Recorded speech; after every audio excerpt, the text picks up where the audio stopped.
ওকে, আমরা স্টার্ট করি, তারপর বাকিরা যেভাবে জয়েন করবেন। Yes, sir. সো আমাদের লাস্ট ক্লাসের ডিসকাশন ছিল ব্যাট রেজিস্ট্রেশন এবং এনলিস্টমেন্ট, এবং কিছুটা পার্ট আমরা ডিসকাস করেছিলাম যে আপনার exemption granted by first schedule and exemption granted by SRO, দুইটার মধ্যে ডিফারেন্স কি এবং সেই ডিফারেন্সগুলো কিভাবে আপনার ক্রিয়েটেড হয় সেগুলো নিয়ে আমরা ডিসকাস করেছিলাম, রাইট? সো আজকের টপিকস আমরা এখন ডিসকাশন করব determination and payment of VAT and SD.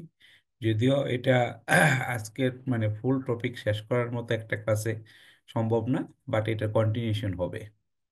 তো determination and payment of VAT and এসডির ক্ষেত্রে যদি আমরা ফার্স্টলি আপনার ডিসকাশন করি, তাহলে প্রথম যে পয়েন্টটা চলে আসবে আপনার imposition of VAT. So imposition of ব্যাটের ক্ষেত্রে আপনার সেকশন 15 ইজ অ্যাপ্লিকেবল। সেকশন 15-এ বলা হয়েছে VAT shall be imposed and payable on taxable import and taxable supply, এবং বলা হয়েছে value of taxable input and taxable সাপ্লাইকে যদি আমরা রেট অফ ব্যাট দিয়ে মাল্টিপ্লাই করি, তাহলে অ্যামাউন্ট অফ ব্যাটটা আমরা আইডেন্টিফাই করতে পারবো। এবং সেকশন 15-এ বলা হয়েছে যে the rate of bat in relation to taxable import or taxable supply shall be 15%। তারপরে আপনার আহ, যদি সেকশন 15টা আমরা দেখি অ্যাজ ইট ইজ, যেটা বাংলায় আছে, ওখানে বলা হয়েছে এই আইনের অন্যান্য বিধানাবলী সাপেক্ষে করযোগ্য আমদানি এবং করযোগ্য সরবরাহের উপর মূসক আরোপিত ও প্রদেয় হইবে। তার মানে করযোগ্য আমদানি এবং করযোগ্য সরবরাহের উপর। সো করযোগ্য আমদানি এবং করযোগ্য সরবরাহ, সো এই দুইটা টার্ম ইজ ভেরি ইম্পর্টেন্ট। একটা হলো আমদানি, একটা হলো করযোগ্য আমদানি, আর একটা হলো করযোগ্য সরবরাহ। সো করযোগ্য আমদানি এবং করযোগ্য সরবরাহ দুইটাকে যদি আপনারা দেখতে চাই, তাইলে আপনার সেকশন 2-তে আপনার ট্যাক্সেবল ইম্পোর্ট এবং ট্যাক্সেবল সাপ্লাই, করযোগ্য আমদানি এবং করযোগ্য সরবরাহের দুইটা ডেফিনেশন দেওয়া আছে। একটা ডেফিনেশন দেওয়া আছে আপনার সেকশন 2 ক্লজ 31-এ, আরেকটা ডেফিনেশন দেওয়া আছে আপনার সেকশন 2 এর ক্লজ 32-তে। এখন এখন ওই যে ডেফিনেশনটা আপনার 31 এবং 32 যদি দেখি, তাহলে ওখানে বলা হয়েছে ট্যাক্সেবল কোনগুলা, যেগুলো এক্সেমটেড না। সো এক্সেমটেড সাপ্লাই এবং এক্সেমটেড ইম্পোর্টেরও ডেফিনেশন দেওয়া আছে সেকশন 2-তে। একটা হলো সেকশন 2 এর ক্লজ 3, আর একটা হলো সেকশন 2 এর ক্লজ 4। এবং এই যে এক্সেমটেড সাপ্লাই এবং এক্সেমটেড ইম্পোর্ট দুইটার ক্ষেত্রে যদি আমরা দেখি, ওখানে রেফার করা হয়েছে শুধুমাত্র ফার্স্ট শিডিউলকে। যে ফার্স্ট শিডিউলে আপনার যে গুডস এবং সার্ভিস আপনার দেওয়া আছে, ওই গুডস এবং সার্ভিসেস এর ক্ষেত্রেই এক্সেমশনটা আপনার কনসিডার করা হবে for the purpose of definition of exempted supply or exempted import. তাইলে কিন্তু কোশ্চেনটা চলে আসে, আমরা লাস্ট ক্লাসে যে এসআরওর বেসিসে যে এক্সেমশন ডিসকাস করেছিলাম, সেটার ক্ষেত্রে তো আমরা বলেছিলাম ওইটা আসলে সাবজেক্ট টু শর্তযুক্ত এক্সেমশন, মানে শর্ত ফুলফিল করতে হবে, এবং যে স্টেজে এক্সামশন দেওয়া আছে শুধুমাত্র সেই স্টেজেই এক্সামশনের বেনিফিটটা অ্যাভেল করতে পারবে। বাট ফার্স্ট শিডিউলের ক্ষেত্রে আমরা বলেছিলাম যে এক্সামশন আপনার অল স্টেজে গ্র্যান্টেড, মানে কোনো একটা প্রোডাক্ট যেটা ফার্স্ট শিডিউলে মেনশন করা আছে, সেটা ম্যানুফ্যাকচার করলে, ইম্পোর্ট করলে অথবা ট্রেডিং করলে কোনো স্টেজে আপনাকে ব্যাট পে করতে হবে না। সো এখানে একটা ডেফিনেশন, মানে ট্যাক্সেবল ইম্পোর্ট এবং ট্যাক্সেবল সাপ্লাইয়ের মিনিংটা ভেরি ইম্পর্ট্যান্ট। তো আমরা যদি আবার সেকশন 15-এ চলে যাই, ওখানে বলছে করযোগ্য আমদানি এবং করযোগ্য সরবরাহের উপর মূসক আরোপিত ও প্রদেয় হইবে, দ্যাটস ফাইন। তারপর বলছে কি আপনার করযোগ্য সরবরাহ বা করযোগ্য আমদানির ক্ষেত্রে মূসকের হার হবে 15%, 15%, দ্যাট ইজ অলসো ফাইন। তারপরে বলছে কি তবে শর্ত থাকে যে সরকার জনস্বার্থে দ্বিতীয় তফসিলে সুনির্দিষ্টকৃত কোনো পণ্য বা সেবার ক্ষেত্রে হ্রাসকৃত মূসকের হার কিংবা সুনির্দিষ্ট পরিমাণ কর নির্ধারণ করিতে পারিবে। আরও শর্ত থাকে যে কোনো নিবন্ধিত ব্যক্তি তৃতীয় তফসিলে বর্ণিত হ্রাসকৃত মূসক হার কিংবা সুনির্দিষ্ট করের পরিবর্তে নির্ধারিত পদ্ধতিতে 15% হারে মূসক প্রদান করিতে পারিবে। তো ফার্স্ট পয়েন্টটা হলো অ্যাজ পার সেকশন 15 আপনার রেট অফ ব্যাট হলো 15%, বাট কিছু কিছু ক্ষেত্রে স্পেসিফাই করা আছে হ্রাসকৃত রেট মানে রিডিউস রেট অথবা স্পেসিফিক ট্যাক্স অ্যামাউন্ট, এবং যাদের ক্ষেত্রে আপনার রিডিউস রেট অথবা স্পেসিফিক ট্যাক্স অ্যামাউন্ট আপনার স্পেসিফাই করা আছে, তারা যদি আপনার 15% হারে ব্যাট পে করতে চায়, তাহলে 15% হারে ব্যাট পে করতে পারবে। এই হলো আপনার সেকশন 15-এর আপনার মেইন থিম। তার মানে রেট অফ ব্যাটের যে ফান্ডামেন্টাল সেকশন, সেটা হলো সেকশন 15। এখন এইটার বেসিসে যদি আমরা থার্ড শিডিউলে যাই, তাহলে থার্ড শিডিউলের আপনার কতগুলা ফান্ডামেন্টাল পয়েন্ট আছে, সেগুলো আমাদেরকে একটু দেখতে হবে। সেইটা যদি দেখতে চাই, তাহলে থার্ড শিডিউলে আমরা যদি দেখি যে আপনার থার্ড শিডিউলে টোটাল আপনার টেবিল আছে আপনার 4টা table. Table 1, table 2, table 3, table 4। এই 4টা টেবিলের আপনার রেটের ক্ষেত্রে হলো, টেবিল 1-এ রেট হলো আপনার 5%, টেবিল 2-তে রেট হলো আপনার 7.5%, টেবিল 3-তে রেট হলো 10%, আর টেবিল 4-এ রেট হলো আপনার স্পেসিফিক ট্যাক্স অ্যামাউন্ট। যেই যেই ক্ষেত্রে আপনার অ্যামাউন্ট ফিক্স করা, সেই সেই ক্ষেত্রে আপনার স্পেসিফিক ট্যাক্স অ্যামাউন্টগুলো মেনশন করা আছে টেবিল 4-এ। আমরা যদি দেখি যে টেবিল 1, এবং এই প্রত্যেকটা টেবিল আবার দুইটা ভাগে ভাগ করা, একটা খণ্ড ক, একটা খণ্ড খ। খণ্ড ক মানে ফর গুডস, আর খণ্ড খ মানে পার্ট। খ হলো ফর সার্ভিসেস। যেমন টেবিল 1, এখানে খণ্ড খ গুডস, যে গুডসগুলোর ক্ষেত্রে 5% আরে আপনার রেট অ্যাপ্লিকেবল, সেগুলো এখানে ডেসক্রাইব করা আছে। অ্যাট দ্য সেম টাইম আমরা যদি আপনার সার্ভিসেসের ক্ষেত্রে দেখি সাবসিকুয়েন্টলি, দেখবো যে যেই যে ক্ষেত্রে আপনার 5% আরে সার্ভিসগুলো অ্যাপ্লিকেবল, সেগুলো আপনার ডেসক্রাইব করা আছে খণ্ড খতে। যদি আমরা এখানে দেখি নিচে, তাহলে আমরা দেখবো এই যে খণ্ড খ, খণ্ড খতে যেসব সার্ভিসেসের ক্ষেত্রে 5% আপনার রেট অ্যাপ্লিকেবল, সেগুলা আপনার খণ্ড খতে দেওয়া আছে। এবং অ্যাট দ্য সেম টাইম এইরকম করে আমরা যদি দেখি যে টেবিল 2-তে, এখানেও আপনার দুইটা পার্ট আছে, খণ্ড ক এবং খণ্ড খ। খণ্ড খতে আপনার 7.5% এর গুডসগুলো ডেসক্রাইব করা আছে, আর খণ্ড খতে আপনার ডেসক্রাইব করা আছে হলো আপনার সার্ভিসগুলা। এবং টেবিল 3-ও একই ধরনের, 10% হারে খণ্ড ক, খণ্ড খ। খণ্ড ক হলো গুডস, আর খণ্ড খ হলো সার্ভিসগুলো ডেসক্রাইব করা আছে। এবং টেবিল 4 যদি দেখি আমরা, টেবিল 4-এ হলো স্পেসিফিক ট্যাক্স অ্যামাউন্ট, মানে যেটার ক্ষেত্রে ফিক্সড অ্যামাউন্ট, এখানে কোনো রেট নেই। যেমন নিউজ প্রিন্ট এখানে দেখেন, এখানে বলা হয়েছে নিউজ প্রিন্ট 1600 টাকা প্রতি মেট্রিক টন। তার মানে পার মেট্রিক টন নিউজ প্রিন্টের ক্ষেত্রে আপনাকে ব্যাট পে করতে হবে 1600 টাকা। এবং এরকম ভাবে যেসব গুডসের ক্ষেত্রে স্পেসিফিক ট্যাক্স অ্যামাউন্ট ফিক্স করা, সেগুলা আপনার এই টেবিল 4-এর খণ্ড কতে দেওয়া আছে। এবং খণ্ড খতে শুধু একটা মতো সার্ভিস, সেটা হলো সিম কার্ড। যে আমরা যে সিম কার্ড পারচেস করি, অনেক সময় আমরা দেখি যে রাস্তায় ফ্রি পারচেস করি, অথবা 50 টাকা বা 100 টাকা, যেই দামে আমি পারচেস করি না কেন, প্রত্যেকটা সিম কার্ডের জন্য স্পেসিফিক ট্যাক্স অ্যামাউন্ট ফিক্স করা আছে 300 টাকা। সো 300 টাকা করে আপনাকে ট্যাক্স পে করতে হয়। সো এটা এজ এ সার্ভিস হিসাবে। সো যতগুলা আপনার গুডস এবং সার্ভিসেসের রিডিউস রেট মানে 5 অথবা 7.5 অথবা 10% ডেসক্রাইব করা আছে, সেগুলো তার শিডিউলে আছে। এবং যেসব ক্ষেত্রে আপনার স্পেসিফিক ট্যাক্স অ্যামাউন্ট ফিক্স করা আছে অ্যাজ পার টেবিল 4, সেগুলো আপনার ডেসক্রাইব করা আছে আপনার এই স্টার শিডিউলে। এখন আমরা যদি উপরে যাই, টেকনিক্যাল যে পয়েন্টটা, সেটা উপরে আপনার একটা টেকনিক্যাল পয়েন্ট আছে। কিরকম টেকনিক্যাল পয়েন্ট? এই যে তৃতীয় তফসিল, এই তৃতীয় তফসিলে আপনার 4টা প্যারাগ্রাফ আছে। Paragraph 1, paragraph 2। আমরা যদি নিচে দেখি, আপনার নিচে আরো দুইটা প্যারাগ্রাফ আছে। এই যে প্যারাগ্রাফ 3, আর হলো প্যারাগ্রাফ, লাস্ট প্যারাগ্রাফ হলো প্যারাগ্রাফ 4। এই 4টা প্যারাগ্রাফের ক্ষেত্রে ইম্পর্টেন্ট পয়েন্ট হলো প্যারাগ্রাফ 1 এবং প্যারাগ্রাফ 2। দেখেন, এই প্যারাগ্রাফ 1-এর ওয়ার্ডিং গুলো যদি আমরা দেখি, এখানে বলা হয়েছে টেবিল 1, টেবিল 2, টেবিল 3 এর খণ্ড ক এরকম করে বর্ণিত পণ্য এবং সেবার সময়ের ক্ষেত্রে কেবলমাত্র স্থানীয় সরবরাহের ক্ষেত্রে, কেবলমাত্র স্থানীয় সরবরাহের ক্ষেত্রে মূসককে বর্ণিত 4-এ আপনার মূল্য সংযোজন কর আরোপনীয় হবে। ঠিক আছে?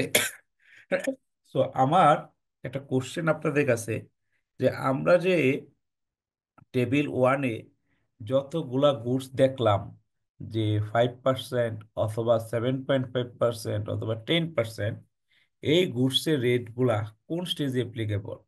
এগুলা কি ম্যানুফ্যাকচারিং স্টেজে ম্যানুফ্যাকচারদের ক্ষেত্রে অ্যাপ্লিকেবল, না ট্রেডিং স্টেজে ট্রেডারদের ক্ষেত্রে অ্যাপ্লিকেবল? এই কোশ্চেনটা আপনারা কেউ রেসপন্স করতে পারবেন? স্যার এটা তো ম্যানুফ্যাকচারের ক্ষেত্রে। ট্রেডিং, কিভাবে? Trading, trading. মানে কিভাবে? এই যে আপনি একজন ম্যানুফ্যাকচারিং বলতেছেন, ভাই একজন ট্রেডিং বলতেছেন, এটা লজিকটা কোথায় বলেন, একটু বোঝার এখানে চেষ্টা স্যার করুন। ওই ইয়েতে 1 নাম্বার ইয়েতে প্যারাগ্রাফে বলা আছে তো স্যার। কি বলা আছে এর এই যে আউট আমার স্যার এখানে এখানে দেখা বলা যাচ্ছে, আছে বলেন কি কি বলা আছে। উহাদের সেবা কোডের আওতাধীন কলাম 3-এ বর্ণিত সেবা সমূহের বিপরীতে কেবলমাত্র স্থানীয় সরবরাহের ক্ষেত্রে কলাম 4-এ বর্ণিত হারে মূল্য সংযোজন করা আরোপনীয় হবে। এত স্থানীয় সরবরাহ তো ম্যানুফ্যাকচারার যদি ম্যানুফ্যাকচার করে লোকালি বিক্রি করে বাংলাদেশের মধ্যে, সেটাও স্থানীয় সরবরাহ। একজন জি ট্রেডার যদি আপনার একজনের কাছ থেকে পারচেস করে লোকালি বিক্রি করে, এটাও তো স্থানীয় সরবরাহ। তাইলে এটা ম্যানুফ্যাকচারিং বা ট্রেডিং কিভাবে বুঝলাম? আমি কি পয়েন্টটা আপনাদেরকে বলতে বুঝাইতে পারছি? যে আমি ম্যানুফ্যাকচারার, জি ম্যানুফ্যাকচার করে আমি যদি বাংলাদেশের মধ্যে বিক্রি করি, তাহলে এটা তো স্থানীয় সরবরাহ হয়ে গেল। যদি আমি জি দেশের স্যার। বাইরে আপনার এক্সপোর্ট করতাম, সাপ্লাই দিতাম, তাহলে বলা হতো এক্সপোর্ট। আর আরেকজন ট্রেডার যদি ম্যানুফ্যাকচারের কাছ থেকে পারচেস করে বা আরেকজনের কাছ থেকে পারচেস করে বা ইম্পোর্ট করে আইনা বাংলাদেশে বিক্রি করে, তাহলে ওইটাও তো স্থানীয় সরবরাহ। দুটার মধ্যে তো কোনো পার্থক্য নাই। তাইলে এই এই টেবিল 1, টেবিল 2 এবং টেবিল 3-তে যে 5%, 7.5% অথবা 10% যে রেট আছে, তাহলে এই জি রেটগুলা কি দুইজনের ক্ষেত্রে অ্যাপ্লিকেবল, মানে ট্রেডারের ক্ষেত্রে অ্যাপ্লিকেবল অথবা ম্যানুফ্যাকচারের ক্ষেত্রে অ্যাপ্লিকেবল? তাহলে তো দুইজনের ক্ষেত্রেই অ্যাপ্লিকেবল। তাহলে তো আপনি খুব সহজেই বলে দিতে পারলেন। তাহলে এটা কি সঠিক কিনা সেটা হলো কোশ্চেন, রাইট? স্যার ম্যানুফ্যাকচারের ক্ষেত্রে হচ্ছে 15%, কে আর প্রকিউরমেন্ট কোথায় লিমিটেডের পাইলেন? ক্ষেত্রে। ম্যানুফ্যাকচারের ক্ষেত্রে 15%টা কোথায় থেকে পাইলেন? আমরা এর আগে যে সেকশন 15 দেখলাম, এই যে 15, এখানে কোথাও বলা আছে ম্যানুফ্যাকচারের ক্ষেত্রে 15%? ওখানে বলা আছে করযোগ্য সরবরাহ বা করযোগ্য আমদানির ক্ষেত্রে মূসকের হার হবে 15%।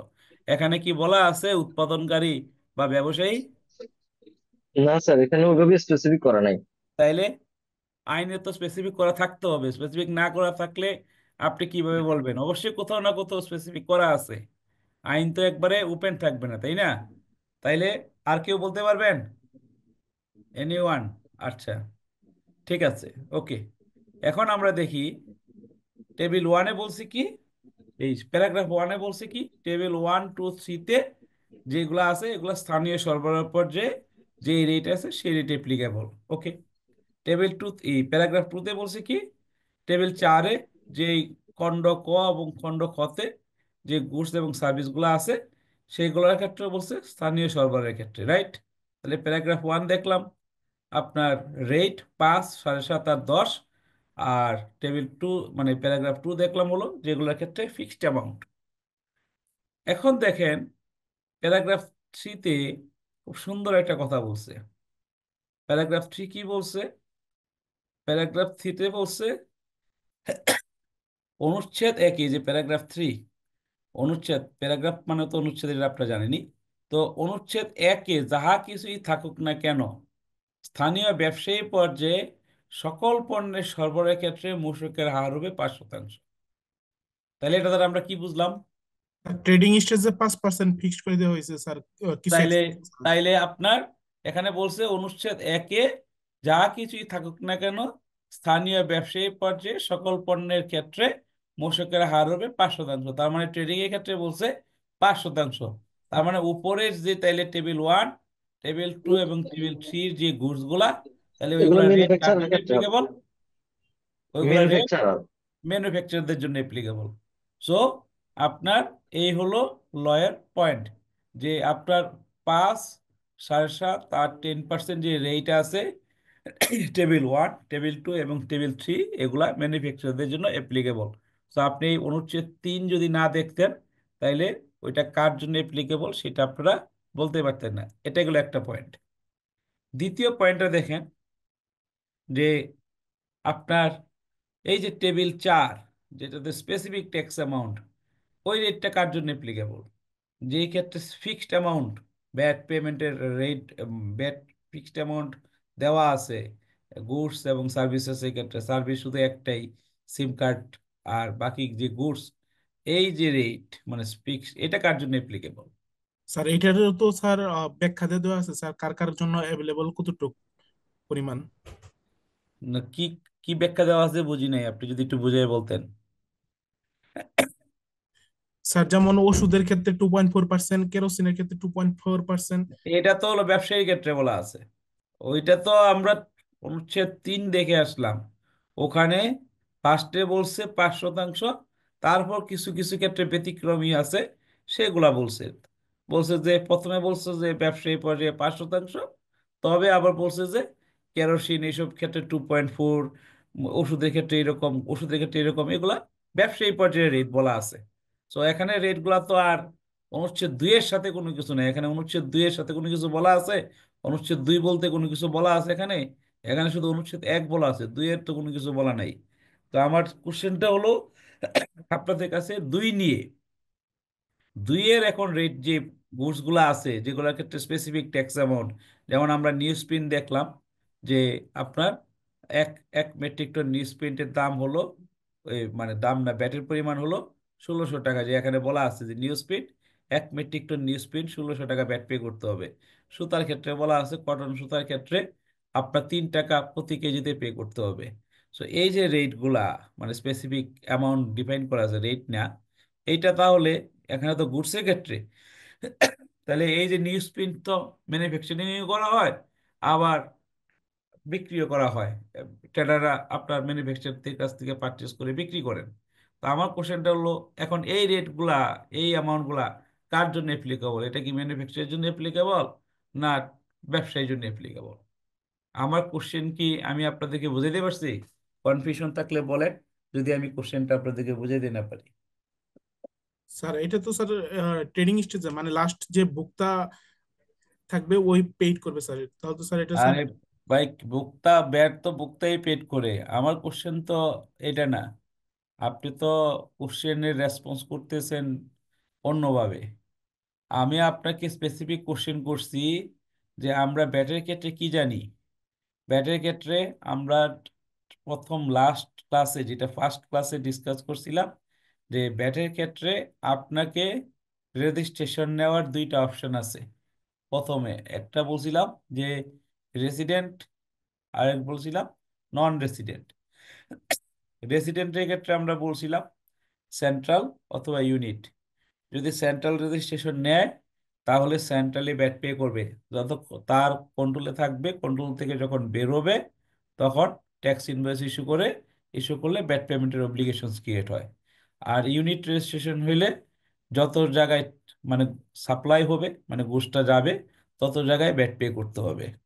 এটা আমরা লাস্ট ক্লাসে ডিসকাশন করেছিলাম।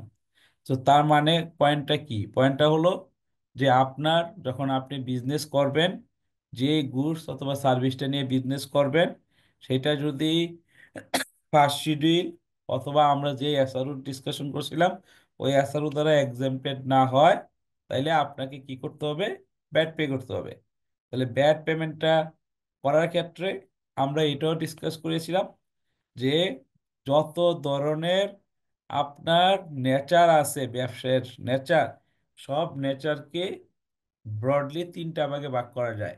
একটা হলো ম্যানুফ্যাকচারিং, একটা হলো ট্রেডিং মানে ব্যবসায়ী, একটা হলো সার্ভিস। এছাড়া ইমুভেবল প্রপার্টি আলাদা করে আছে। সো ইমুভেবল প্রপার্টির ক্ষেত্রে আমরা নর্মাল রেটে ডিসকাশন এখানে হবে না, ওখানে যেই আপনার ফ্ল্যাট অথবা ওইগুলার ক্ষেত্রে আলাদা করে স্পেসিফিক রেট দেওয়া আছে, সেগুলা সেই বেসিসে চলে গেছে। তো এখন আমরা যখন 3টা ব্রড সার্ভিস লাইন নিয়ে মানে অ্যাক্টিভিটি নিয়ে ডিসকাস করতেছি, একটা হলো ম্যানুফ্যাকচারিং, একটা হলো ট্রেডিং, একটা হলো সার্ভিস।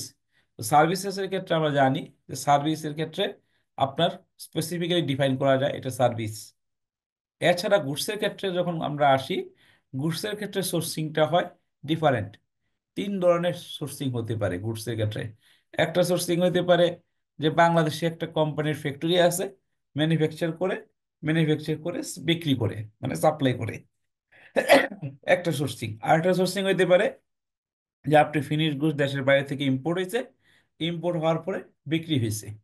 আরেকটা সোর্সিং হইতে পারে যে একজন ব্যবসায়ী ম্যানুফ্যাকচারের কাছ থেকে গুডস পারচেস করে বিক্রি করছে, অথবা একজন ব্যবসায়ী একজন ইম্পোর্টারের কাছ থেকে গুডসটা পারচেস করে বিক্রি করছে। রাইট? এখন এই যে কম্বিনেশন, এই কম্বিনেশনের মধ্যে যে গুডসটা ম্যানুফ্যাকচার করে তাকে উৎপাদনকারী বলা হয়। এছাড়া আরেকজন যে ব্যবসায়ী, সে ইম্পোর্ট করে এনে বিক্রি করুক, অথবা একজন ম্যানুফ্যাকচারের কাছ থেকে পারচেস করে বিক্রি করুক, অথবা আরেকজন ব্যবসায়ীর কাছ থেকে পারচেস করে বিক্রি করুক, তাকে ব্যবসায়ী বলা হয়। এখন আপনি বলতে পারেন যে আমি কোথায় থেকে এই ব্যবসায়ী সংজ্ঞা হাজির করলাম? এই কোশ্চেনটা আপনাদের কাছে আসতে পারে। তাহলে এই ব্যবসায়ী সংজ্ঞাটা হাজির করলাম হলো এই তৃতীয় তফসিলেরই নিচে দেওয়া, নিচে দেওয়া আছে যে ব্যবসায়ী বলতে কারে বোঝায়। তো এখানে যদি দেখি, এখানেই বলছে, ব্যবসায়ীর ব্যাখ্যা একটা দেওয়া আছে। এখানে বলছে যে ব্যবসায়ী বলিতে এমন ব্যক্তিকে বুঝাইবে যিনি তৎকর্তৃক আমদানিকৃত, মানে নিজে আমদানি করছেন, ক্রয়কৃত বা কিনছেন, অর্জিত বা অন্য কোনোভাবে সংগৃহীত পণ্যের কোনরূপ আকৃতি, প্রকৃতি, বৈশিষ্ট্য বা গুণগত পরিবর্তন না করিয়া পণের বিনিময়ে অন্য কোনো ব্যক্তির নিকট বিক্রয় বা অন্য বিধভাবে হস্তান্তর করেন। তার মানে হলো, শর্ট হইল গিয়ে, আমি একটা জিনিস কিনি আর বেচি, কোনো কিছু চেঞ্জ করা ছাড়াই বিক্রি করি, এটা হলো ব্যবসায়ী। তাহলে এটা যদি ব্যবসায়ী হয়, আর যে চেঞ্জ করে সে হইল গিয়ে উৎপাদনকারী। তো যখন পণ্যের কথা চলে আসে, তখন কোশ্চেন চলে আসে আসলে পণ্যটার রেট অফ ব্যাটটা যখন আমি ডিটারমাইন করব, তাহলে আমি কি ম্যানুফ্যাকচারার নাকি আমি ট্রেডার? সো এই ম্যানুফ্যাকচারার ট্রেডার নিয়েই কিন্তু আমরা প্রথম যেই প্যারাগ্রাফ, সেখানে আপনাদেরকে কোশ্চেন করছিলাম যে এই যে রেট 5, 7.5 অথবা 10, এই রেটটা কার জন্য অ্যাপ্লিকেবল? এটা কি ম্যানুফ্যাকচারদের জন্য নাকি ট্রেডারদের জন্য? পরবর্তীতে আমরা গিয়ে দেখলাম যে এই 5, 7.5, 10% যে রেট এখানে গুডসের ক্ষেত্রে দেওয়া আছে অ্যাজ পার প্যারাগ্রাফ 3, এটা ম্যানুফ্যাকচারদের জন্য অ্যাপ্লিকেবল। মানে ম্যানুফ্যাকচার করে প্রোডাক্টটা যখন সাপ্লাই দিবে, তখন এই রেটটা অ্যাপ্লিকেবল।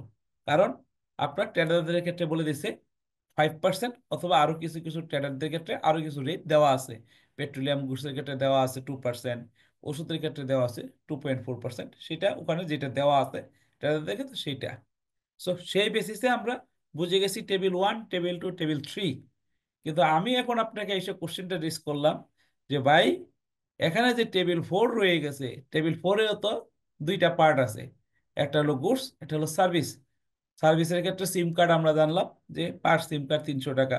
ওখানে এটাও আমরা বললাম যে রাস্তা থেকে আমি ফ্রি কিনি, 10 টাকায়, 20 টাকায়, 50 টাকায় কিনি না কেন, টেলিকমিউনিকেশন কোম্পানিগুলোকে প্রত্যেকটা সিম কার্ডের বেসিসে 300 টাকা করে ভ্যাট পে করতে হয়, কারণ ওখানে ফিক্সড বলে দেওয়া আছে পার সিম 300 টাকা।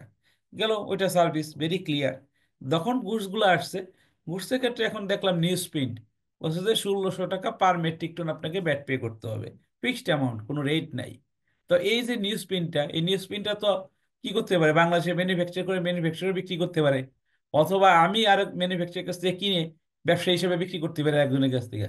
তাহলে আমার simple question to all of you, যে এই যে টেবিল 4-এর যে স্পেসিফিক অ্যামাউন্টটা, এটা কার জন্য অ্যাপ্লিকেবল? ট্রেডারের জন্য, ব্যবসায়ীর জন্য অ্যাপ্লিকেবল, নাকি উৎপাদনকারী মানে ম্যানুফ্যাকচারদের জন্য অ্যাপ্লিকেবল? এবার কি আমি আপনাদেরকে বুঝাইতে পারছি কোশ্চেনটা? জি স্যার। স্যার, স্যার তাইলে এখন কোশ্চেনটা আমরা, বুঝছি স্যার। আমার এখন কাছে তাইলে, মনে হচ্ছে ট্রেডারের জন্য অ্যাপ্লিকেবল।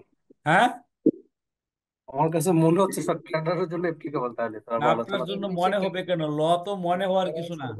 ল হইল গিয়ে আপনি লয়ের প্রভিশন দিয়ে বুঝাই দিবেন, মনে হইলে তো হবে না, তাহলে তো বিপদ। সো আপনাদের কোশ্চেন যেটা, আপনারা আসলে, আমি যা বললাম এটা হইতে পারে আমার ব্যর্থতা, যে আমি আপনাদেরকে তৃতীয় শিডিউল তফসিলটা বুঝাইতে পারি নাই, অথবা আপনাদের ব্যর্থতা, আপনারা বুঝতে পারেন, যে কোনো একজনের ব্যর্থতা। দেখেন এখানে সহজভাবে এটা বোঝা যায়, জটিলতার কোনো কিছু নাই।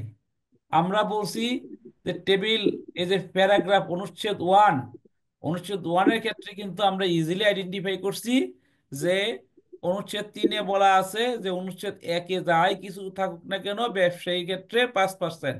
তো তখন ওইটার দ্বারা আমরা ধরে নিয়েছি যে অনুচ্ছেদ 1-এর যে গুডস আছে এই গুডস গুলার ক্ষেত্রে যে রেট আছে rate is applicable for manufacturer, আর ট্রেডারের ক্ষেত্রে 5%। সো অনুচ্ছেদ 4-এর ক্ষেত্রে তো কিছু বলার নাই। তো অনুচ্ছেদ 4-এর ক্ষেত্রে যদি বলা না থাকে এটা তো তাইলে তো সবার জন্য সমান। সবার জন্য সমান, ম্যানুফ্যাকচারের জন্য এই রেট, জি স্যার। ট্রেডারের জন্য এই জি রেট, স্যার, তো এইটা ট্রেডার বুঝতে জন্য এই রেট স্যার। আপনাদের এতক্ষণ লাগলো কেন? আমার কথাটা কি বোঝানো গেছে? হ্যাঁ যে স্যার, যেহেতু ক্লিয়ার স্যার। এটার ক্ষেত্রে নিচে কোনো এক্সেপশন নাই, ওখানে তাহলে আমরা স্যার বলছি দুই কি, বুঝছি স্যার। তাহলে এখন এটা বুঝছি। ম্যানুফ্যাকচারার যখন এই নিউজ প্রিন্ট ম্যানুফ্যাকচার করে বিক্রি করবে তাকে পার মেট্রিক টন 1600 টাকা করে দিতে হবে। আবার যখন ব্যবসায়ী একজন ম্যানুফ্যাকচারের কাছ থেকে পারচেস করে সে বিক্রি করবে এজ এ ব্যবসায়ী, তখনও তাকে 1600 টাকা পার মেট্রিক টন দিতে হবে। তো এখানে তো আমি এই অ্যান্সারটাই আপনাদের কাছে চাচ্ছি। তো এটা তো যখন আমরা অনুচ্ছেদ প্যারাগ্রাফ 1 দিয়ে বুঝিয়ে দিলাম, তাহলে প্যারাগ্রাফ 2 নিয়ে তো আপনারা ইজিলি বলতে পারার কথা। কারণ এখানে আপনার বলছি 4টা অনুচ্ছেদ আছে, 4টার মধ্যে 2টা উপরে চলে গেছে। 3 নাম্বার অনুচ্ছেদটা হলো রিলেটেড উইথ আপনার ট্রেডারদের ক্ষেত্রে। আর 4 নাম্বার অনুচ্ছেদ যেটা, সেটা রিলেটেড উইথ হলো গিয়া আপনার কতিপয় পাইকারি ব্যবসায়ীর ক্ষেত্রে ব্যাটের রেট আছে 1.5%, সেই ক্ষেত্রে। সো তার মানে আর কোনো কিছু বলা নাই, বলা না থাকা মানেই দ্বিতীয় অনুচ্ছেদের যে গুডস, মানে দ্বিতীয় প্যারাগ্রাফের যে গুডস, এই গুডস হলো ম্যানুফ্যাকচারিং এবং ট্রেডিং। ক্লিয়ার?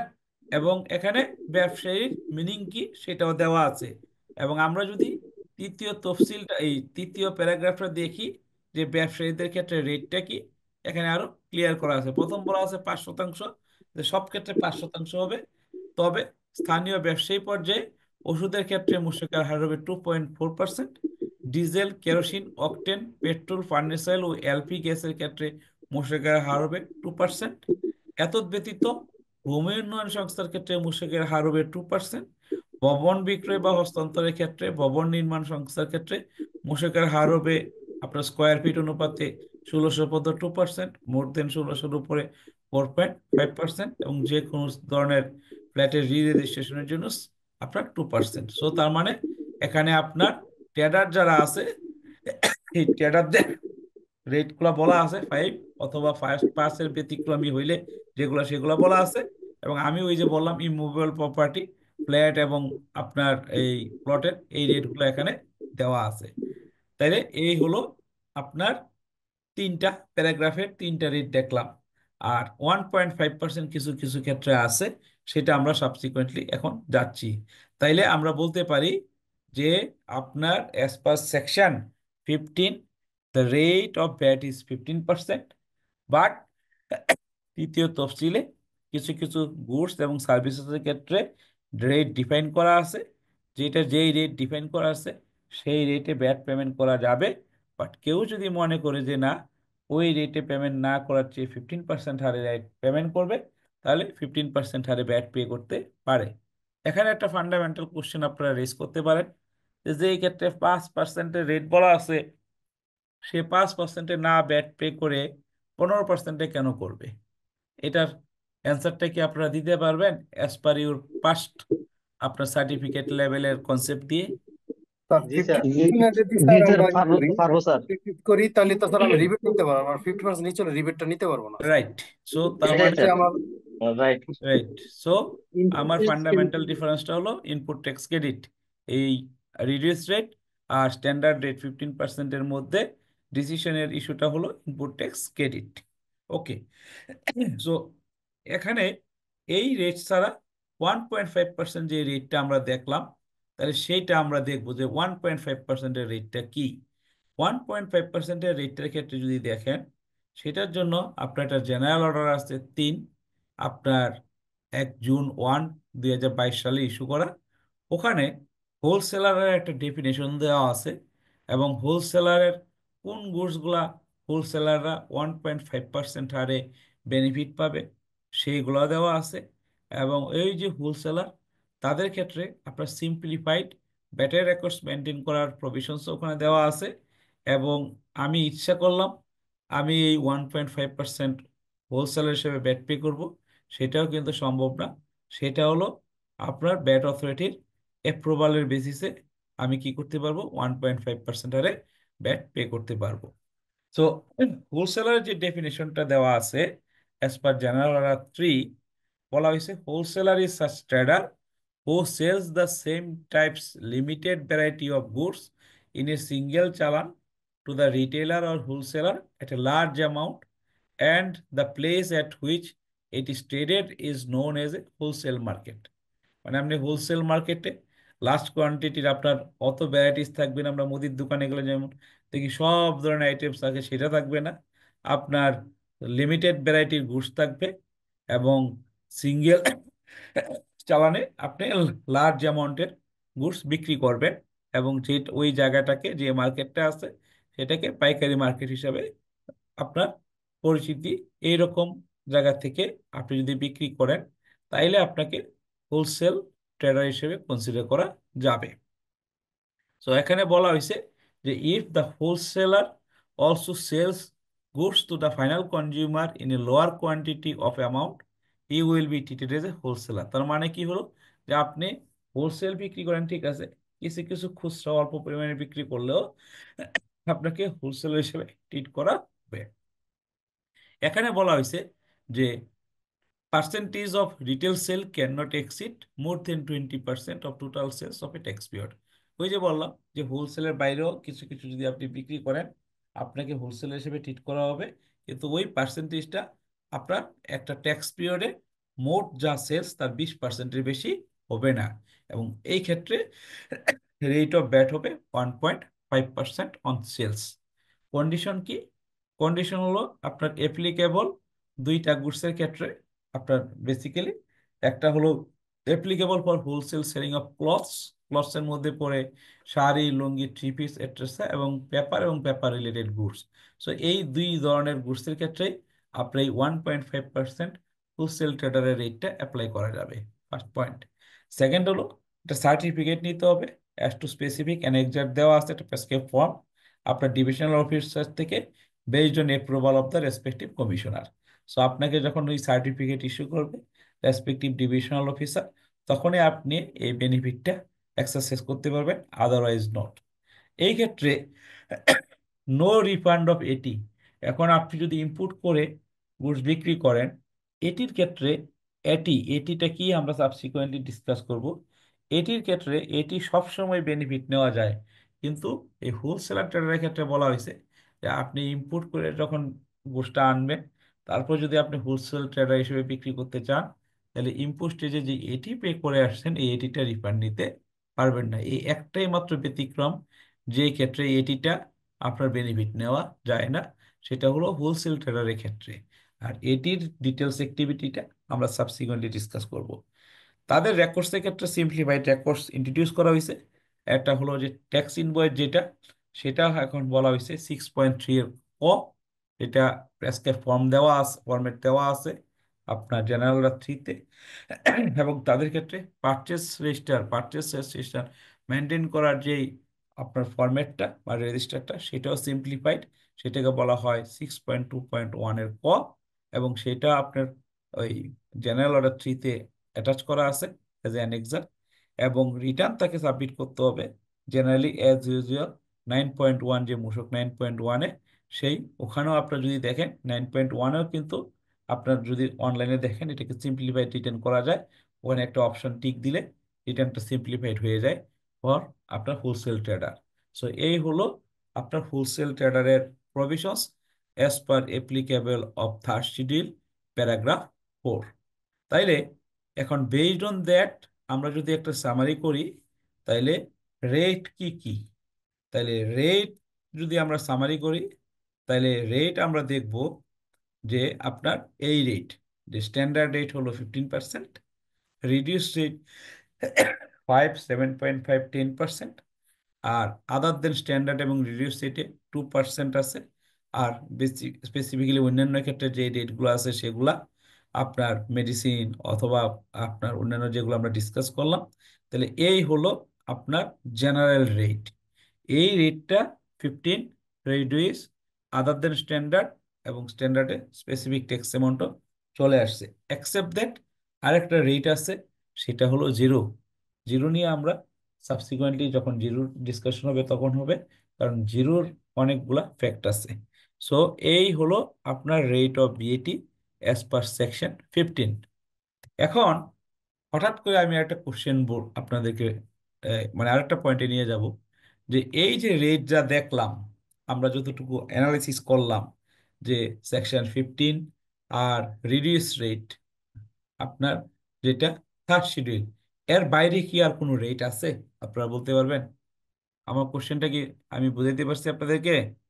আমরা যা রেট দেখলাম as per 16-15 corresponding third schedule, যে রেট দেখলাম, এছাড়া আর কোনো রেট কি আছে? স্যার 0%। 0% তো আমরা বললামই, জিরো নিয়ে আমরা সাবসিকুয়েন্টলি ডিসকাস করব।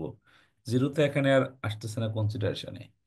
জিরো ছাড়া আপনারা কি কোথাও আপনাদের আহ, আহ, মানে ডিসকাশন, রিডিং এ, প্র্যাকটিক্যাল নলেজে পাইছেন আর কোনো রেট আছে?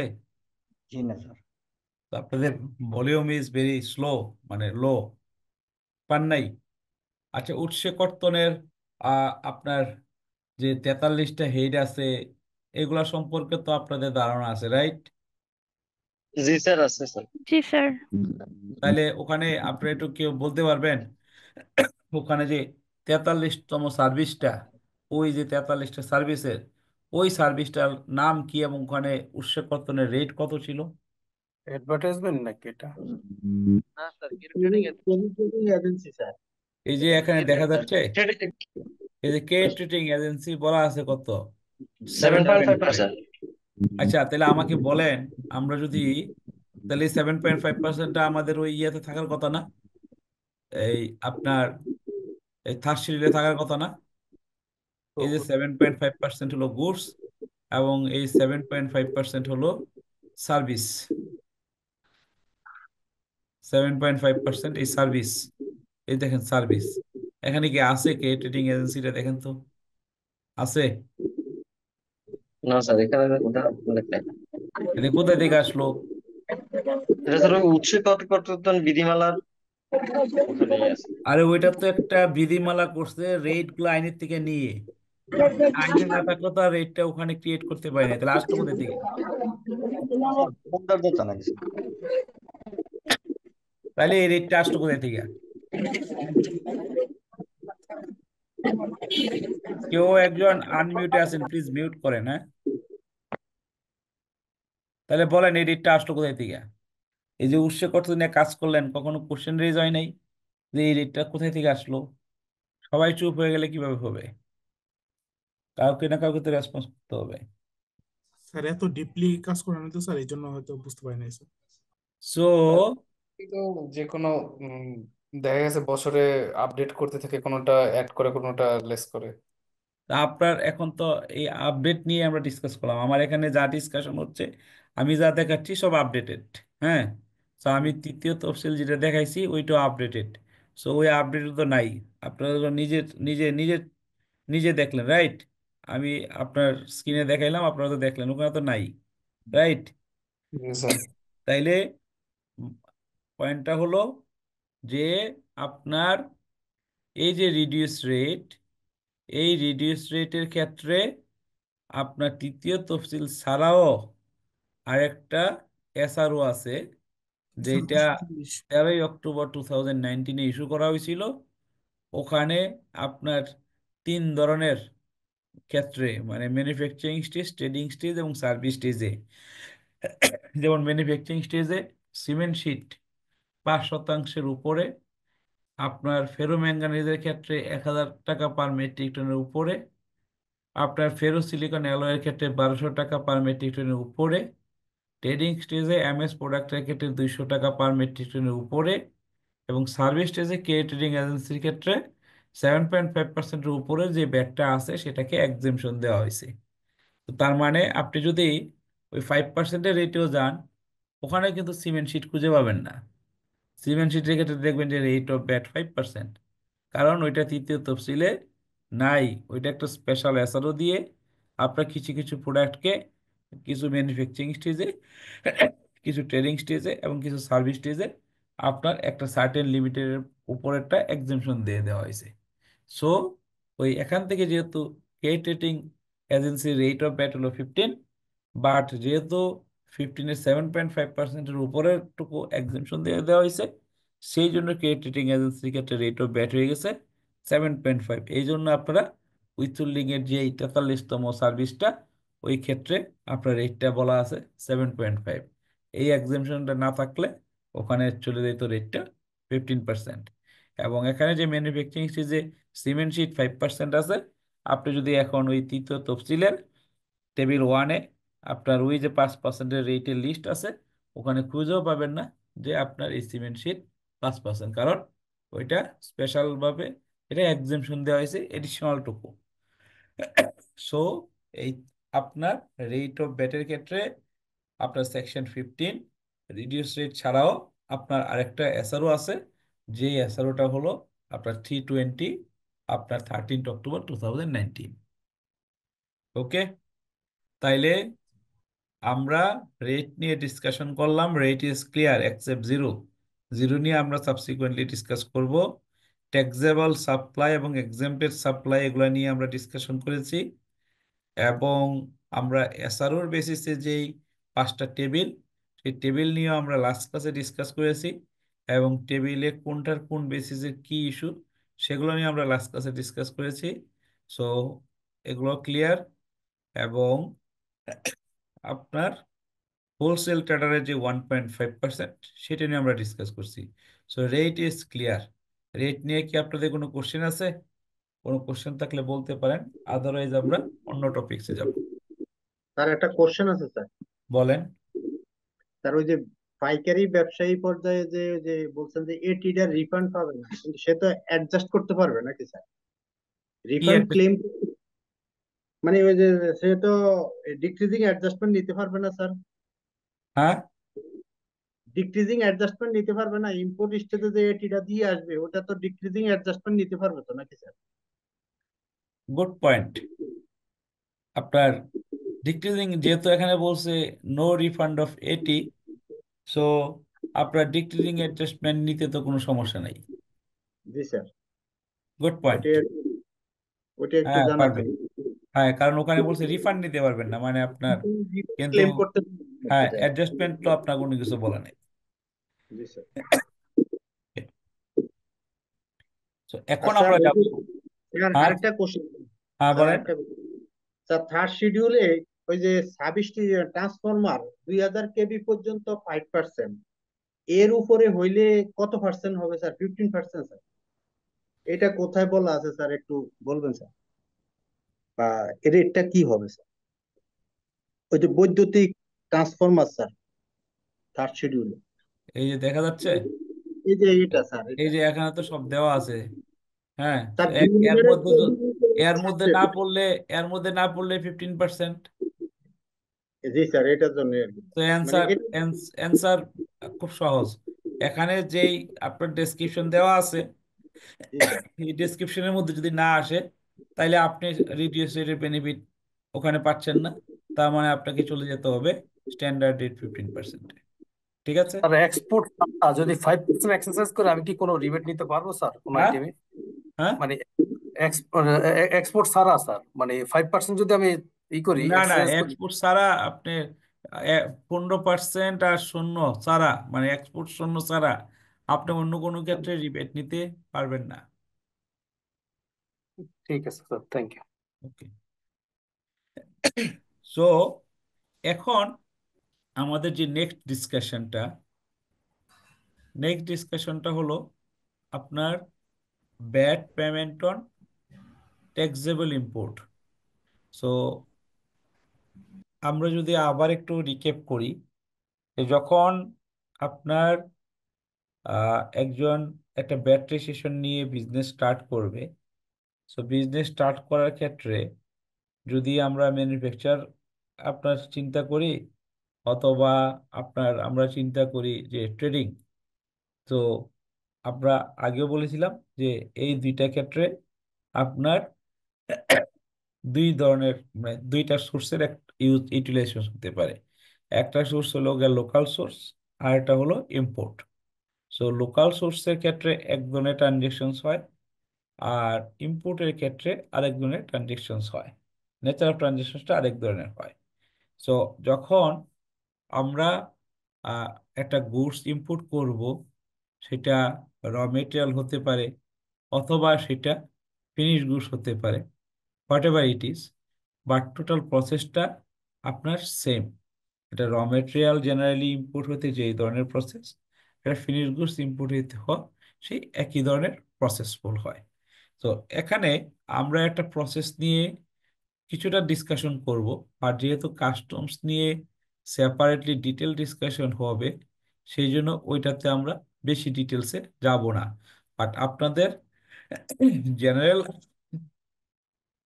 আন্ডারস্ট্যান্ডিং বোঝার জন্য আজকের এই ডিসকাশনে আমরা কিছুটা ডিসকাশন করব, যেহেতু আমি ইম্পোর্টের পার্টটা নিয়ে ডিসকাশন করব। বাট ইন ডিটেলস এই ডিসকাশনটা হবে আপনার আমরা যখন কাস্টমসের পার্টিকুলার ক্লাস নিয়ে ক্লাসে ডিসকাশন করব।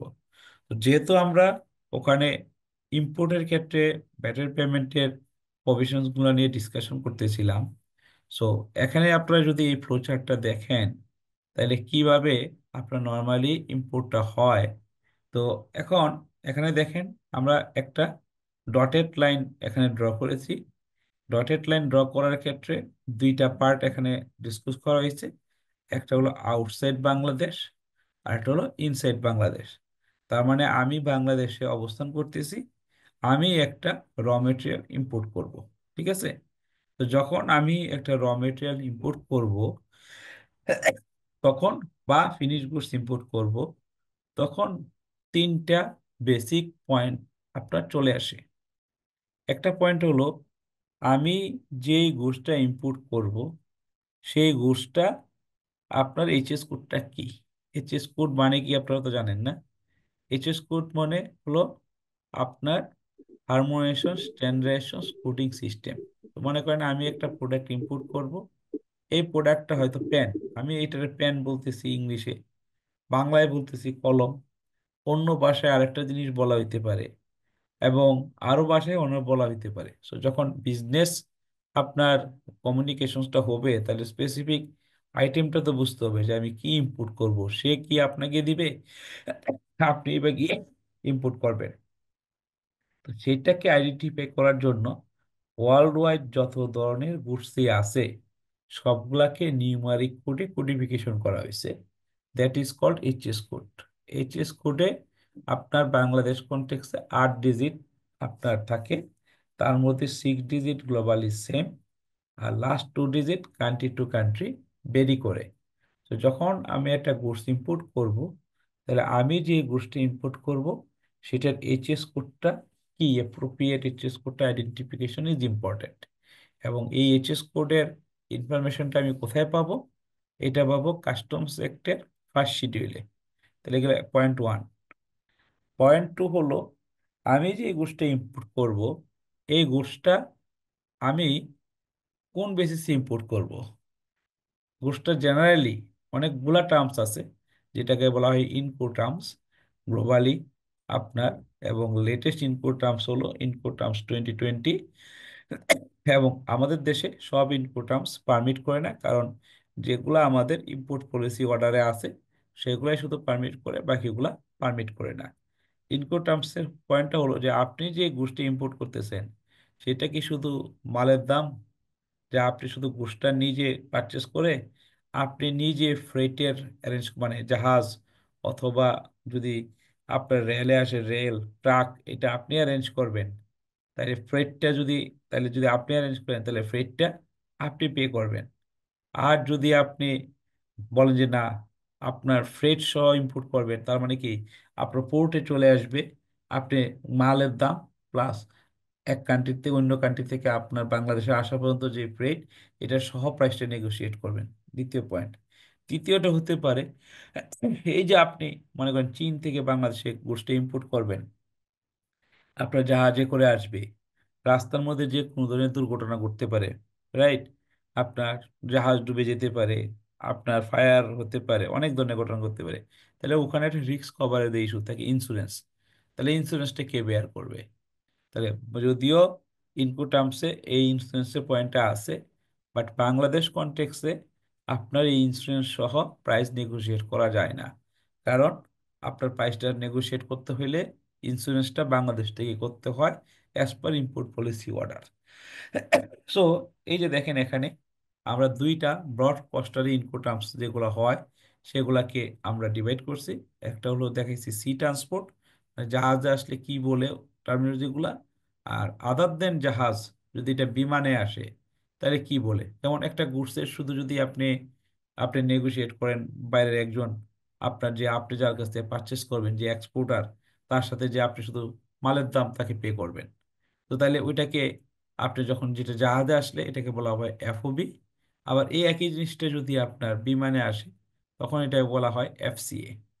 আর যদি আপনার যে গুডসটা জাহাজে আসবে আপনি গুডসটা যদি ফ্রেট সহ নেগোশিয়েট করেন তখন এটাকে বলা হয় CFR, cost and freight. But একই জিনিস যদি বিমানে আসে তখন এটাকে বলা হয় সিপিটি, ক্যারিয়ার্স পেড টু।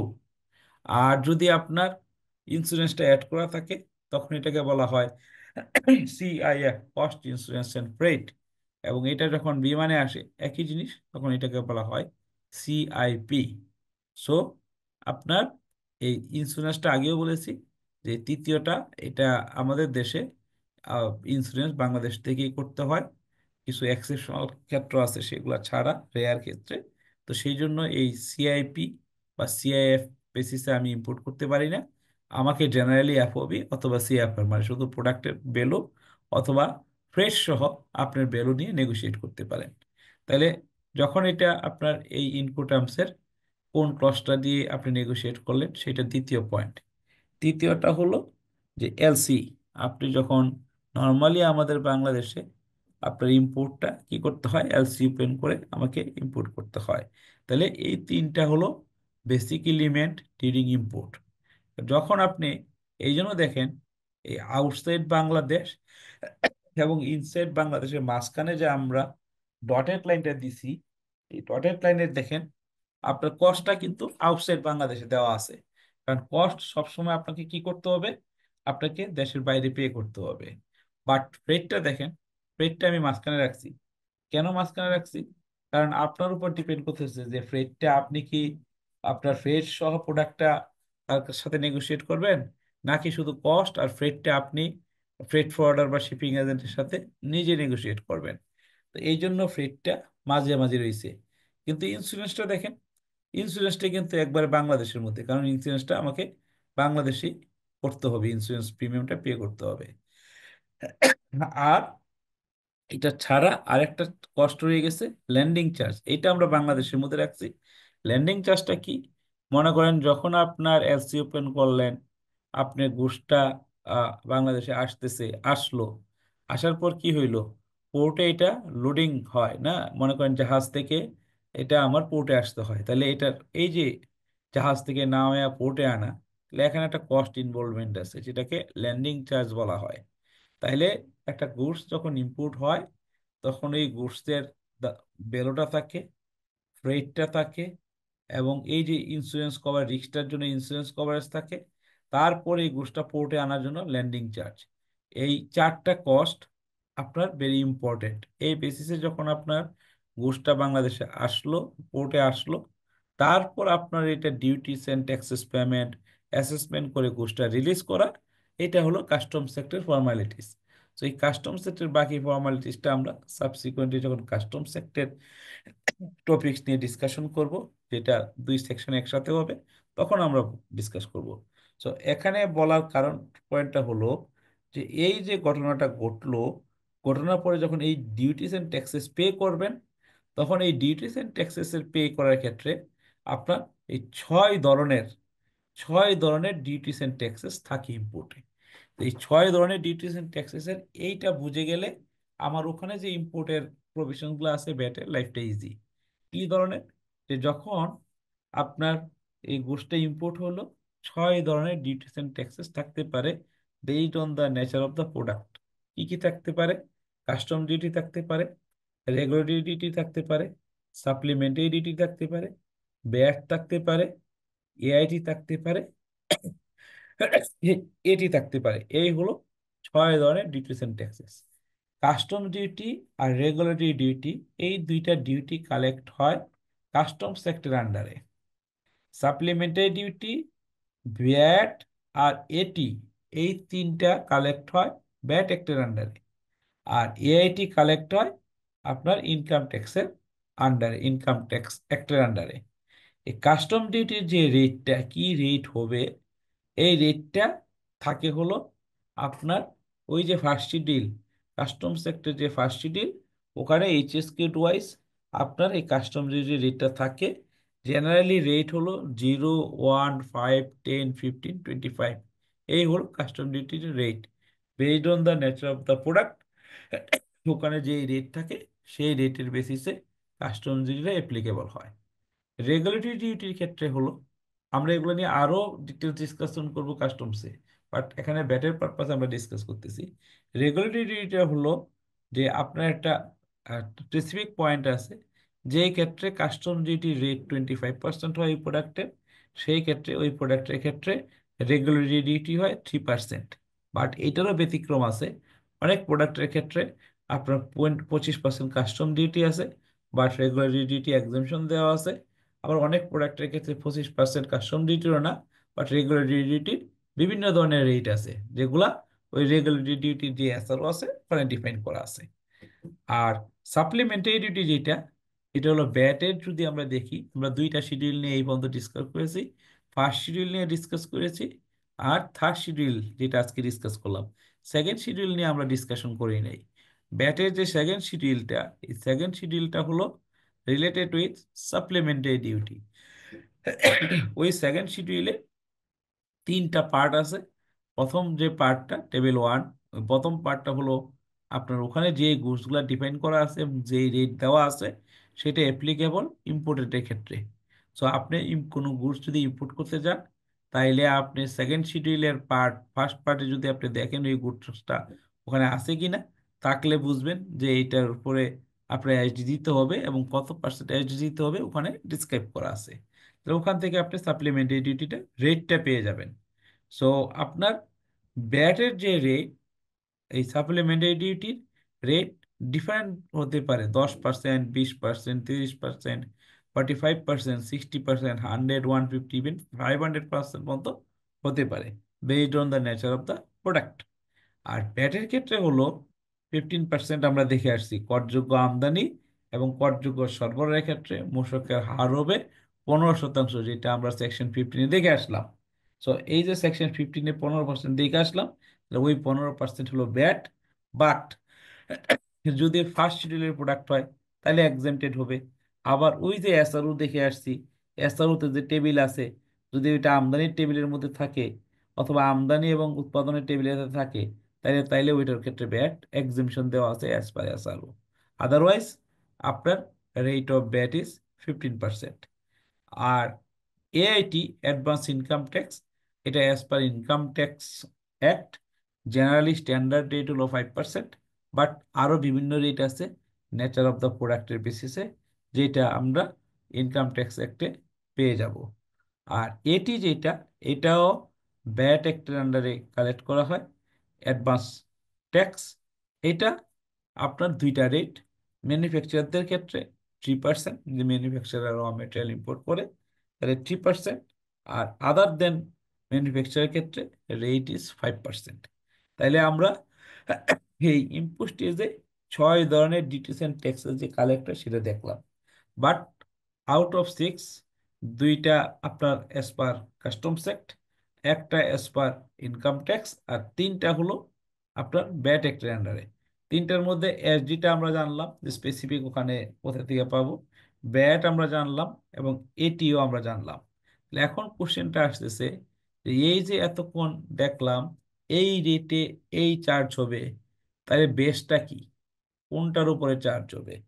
তাহলে কারণ আমাদের ওখানকার যে ব্যাটের ডিসকাশনটা ছিল বেজ এবং রেট, তো রেটটা আমরা বুঝলাম, তাহলে এখন আমাদেরকে যেতে হবে বেজে। তাহলে বেজে যদি যাই, তাহলে যখন একটা গুডস ইম্পোর্ট হয়, যখন যখন একটা গুডস ইম্পোর্ট হয়, ইম্পোর্ট হওয়ার পরে ওই গুডসের ক্ষেত্রে যখন এই ডিউটিস অ্যান্ড ট্যাক্সেস গুলা কালেক্ট হয়, তখন এই কালেক্ট করার জন্য আপনার কাস্টমস অথরিটি একটা ভ্যালু ডিটারমাইন করে, যেটাকে বলা হয় অ্যাসেসেবল ভ্যালু।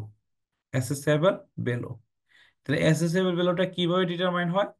অ্যাসেসেবল ভ্যালুটা ফার্স্ট ডিটারমাইন হয় কস্ট প্লাস ফ্রেট সিএফআর, এই কস্ট প্লাস ফ্রেটের সাথে আপনার 1% ইন্স্যুরেন্স অ্যাড করে আপনি যদি ডকুমেন্টস প্রোভাইড করেন অ্যাকচুয়াল ইন্স্যুরেন্স প্রিমিয়ামে, তাহলে অ্যাকচুয়ালটা নেবে। Otherwise statutory rate 1% insurance add করে, তাহলে এই সিএফআর এর সাথে 1% ইন্স্যুরেন্স অ্যাড করার পরে এটা হয়ে যায় সিআইএফ।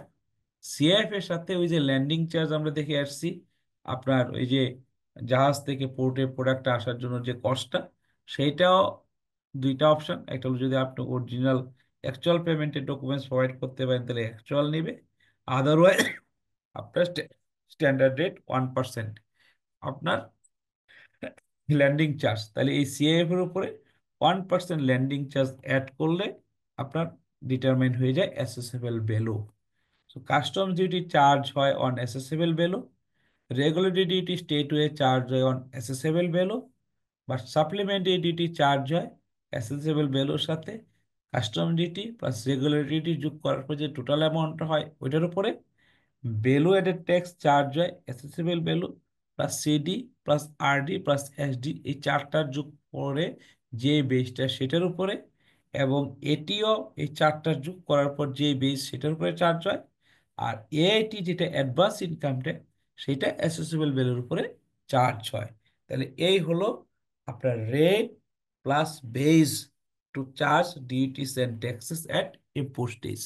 যদি আপনারা এটা বুঝে থাকেন তাহলে সাবসিকুয়েন্টলি আমার লাইফ ইজি, আপনাদের লাইফ ইজি। না বুঝে থাকলে কোনো কোশ্চেন থাকলে আপনারা কোশ্চেন রেজ করতে পারেন। স্যার, আপনি ফার্স্টে যে ওই যে এইচএস কোডের কথা বলেন ইম্পোর্টের ক্ষেত্রে, ওটা হচ্ছে এখানে আমরা আরো ডিটেল ডিসকাস করব কাস্টমস অ্যাক্টের প্রভিশনস নিয়ে যখন ডিসকাস করবো, ঠিক আছে? আমি জাস্ট যেহেতু একটু বোঝানোর ইস্যু, এই জন্য আমি শর্টলি বললাম। বলেন। এখানে হচ্ছে মেইনলি জাস্ট জানার জিনিস যে এইচএস কোডটা স্যার ইম্পোর্টের ক্ষেত্রে যেটা হয় প্রত্যেকটা আইটেমের জন্য, আর হচ্ছে হ্যাঁ, স্যার আমাদের ভ্যাটের একটা এইচএস কোড থাকে, যেরকম আমি যখন ভ্যাট রিটার্ন জমা দেই তখন তো সেম সেম সেম। স্যার দুইটাই কি সেম হয় তাহলে? এইচএস কোডে কোনো পার্থক্য নাই, HS code product specific unique. বুঝতে পারছি স্যার। ঠিক আছে, আর কোনো কোশ্চেন বলেন। স্যার এই এইচএস কোডটা স্যার মানে কোন অথরিটি ইয়ে করে কি মানে ওয়ার্ল্ড হ্যাঁ, মানে এটা ওয়ার্ল্ড তো গ্লোবালি অর্গানাইজেশন নিয়ে কিছু? ওয়ার্ল্ড কাস্টমস অর্গানাইজেশন ডাব্লিউসিইউ এটাকে প্রমোট করে, ওরাই ফর্মুলেট করে। বাংলাদেশে এটাকে এক্সারসাইজ করে customs authority under the customs act. Thank you. আর কোনো কোশ্চেন?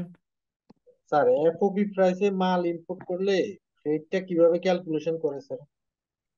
ফ্রেড আপনি যা পে করবেন তা, অথবা আপনার যদি ডকুমেন্টস প্রোভাইড না করেন, আপনার কাস্টমস ভ্যালুয়েশন হচ্ছে একটা স্পেসিফিক পার্সেন্টেজ আছে, এই পার্সেন্টেজ বেসিসে করা হয়। ওইগুলো নিয়ে আমরা যখন কাস্টম সেক্টর ইয়েতে যাব ওখানে মোর ডিসকাশন করব। জি স্যার। এখন এখন আমরা ব্যাটের মধ্যে থাকি, যেহেতু ব্যাটের ক্লাস নিয়ে ডিসকাশন করতেছি। স্যার এই ক্যালকুলেশন নিয়ে কোনো কোশ্চেন নাই। Good. ট্রান্সপোর্টেশনের ওই ইস্যুটা একটু বললে পরে ভালো হতো। ওইখানে যে ফ্লাইট তো একটা একটা ট্রান্সপোর্টেশন ছিল। হ্যাঁ, এখানে কি কি কোশ্চেন আপনার বলেন। স্যার এই ট্রান্সপোর্টেশন কস্টটা আমরা তো প্রোডাক্টের সাথে যখন বুকিং করা হয় প্রোডাক্টের সাথে হয়, তখন ভ্যাটের ক্ষেত্রে কি ট্রান্সপোর্টেশনটা কি আলাদাভাবেই হবে? মানে আলাদা ট্রান্সপোর্টেশন আমি আপনার কোশ্চেনটা বুঝি নাই, আমাকে একটু বুঝিয়ে বলেন। ওই ফার্স্টের ওই স্ট্রাকচারটার উপরে যেটা আপনি যে ফ্লো চার্ট করছেন, এই এই হ্যাঁ, আলাদা ট্রান্সপোর্টেশন যেটা, এই পার্টটা। এইটা তো হলো এই যে আপনি দেখেন ফ্লোটা বুঝতে পারেন নাই আপনি। প্রথমে আমরা এটা দেখাইলাম border, Bangladesh outside Bangladesh, inside Bangladesh. এটা হলো কাস্টমস আসলো, এই যে ডিউটিস এন্ড ট্যাক্সেস পে করলেন, অ্যাসেসমেন্ট করলেন, গুডস রিলিজ করলেন, কইরা এইটা ট্রান্সপোর্ট হলো গিয়া বাংলাদেশের ট্রান্সপোর্ট। চিটাং পোর্ট থেকে আপনি কিভাবে আনতে পারেন? চিটাং পোর্ট থেকে ট্রাকে নিয়ে আসতে পারেন, অথবা নদী পথে আনতে পারেন, অথবা রেলও আনতে পারেন, আমরা রেল দিই নি এখানে। এটা তো ডোমেস্টিক ট্রান্সপোর্ট, এটার সাথে কাস্টমস থেকে গুডসটা রিলিজ হলে পরে ডোমেস্টিক ট্রান্সপোর্টের কাজ। বুঝতে পারছেন? আচ্ছা, ওকে। তো এই ডোমেস্টিক ট্রান্সপোর্ট নিয়ে আমরা তো এখানে কোনো কথা বলি নাই। এখানে কথা বলার কোনো ইস্যু আসে নাই এখন পর্যন্ত। ওকে।